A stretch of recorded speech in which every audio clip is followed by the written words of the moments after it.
What's going on? It's your boy Tunnel Vision, and we are back. Man, I don't got my regular card today. Ain't no tint, so the light might be a little bit off, but it's all good. Man, Tank's doing good, man. They put his tickets out for sale for his next fight against what's his name? Against Gamboa, and they're selling like hotcakes. I mean, to the point where certain people were trying to buy tickets, they actually were put into a queue. You have to wait for your opportunity to get the tickets. He had 2 fights previously where he fought pretty much really nobodies. And one was a last minute replacement because the person he was supposed to fight, Mares, got some kind of eye injury. So they couldn't do that fight. And he still brought in over 14,000 people to that fight with the backup guy that no one has ever heard of. In his last fight, he faces mandatory. Again, somebody that no one's ever heard of. You know what I mean? And he still did 15,000 plus.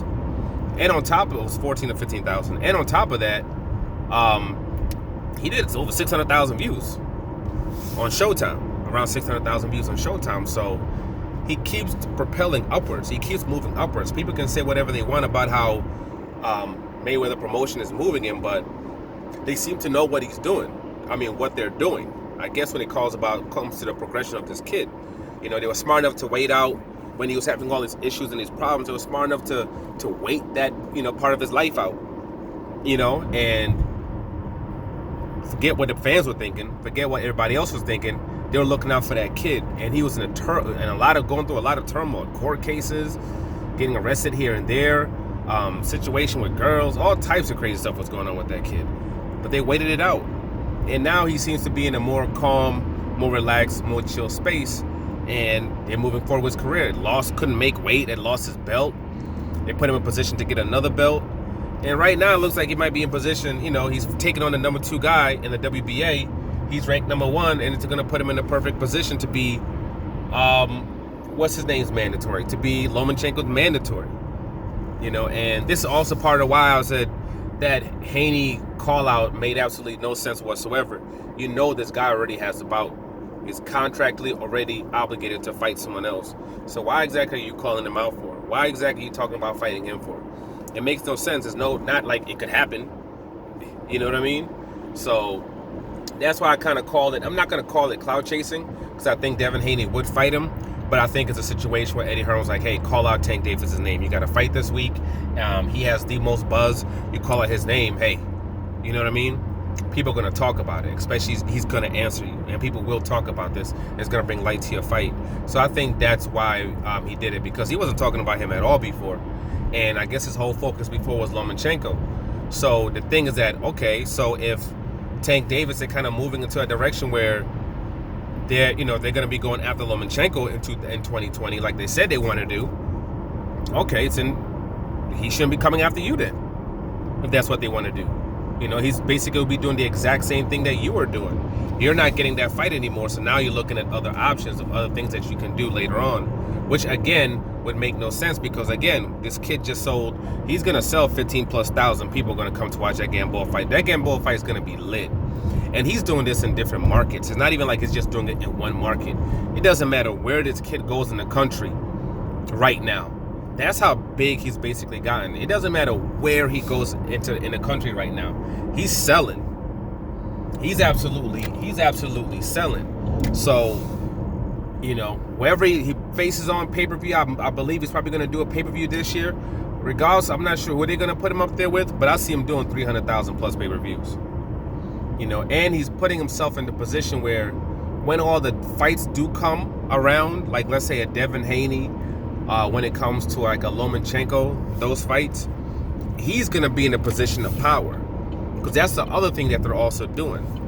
They're slowly building this kid up into the point where he has full control, where he's the complete A-side and he controls everything that goes on when it comes to him.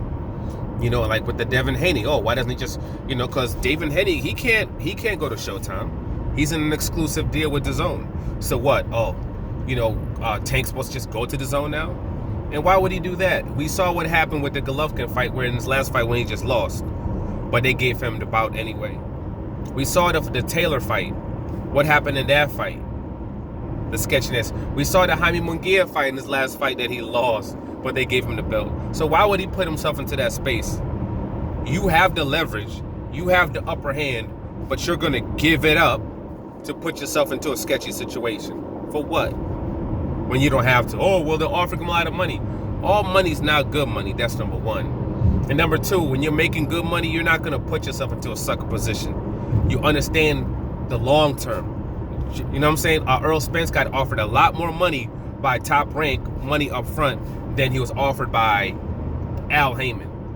They still signed with Al Heyman because they saw the long term of what they could do. So no, he's not gonna mess up his, and he has a good relationship also that's going on with Showtime right now. He's not messing that up. He's not messing that up. He's good right now. You know, and they're building this kid up, and they're putting him in position, I believe, to where he has major control over all the big fights that I believe will, just like they're saying they're coming, I believe they are coming. And I believe the first fight they wanted it to be was with Tevin Farmer on Showtime pay-per-view. But Tevin Farmer turned that fight down. So I was like, all right, he turned that down. We're not waiting for him. On to plan B. You know, and this Gamboa fight is looking like it's going to be a big fight. You know, people can talk whatever they want. This is going to be a big fight. The venue is going to be lit.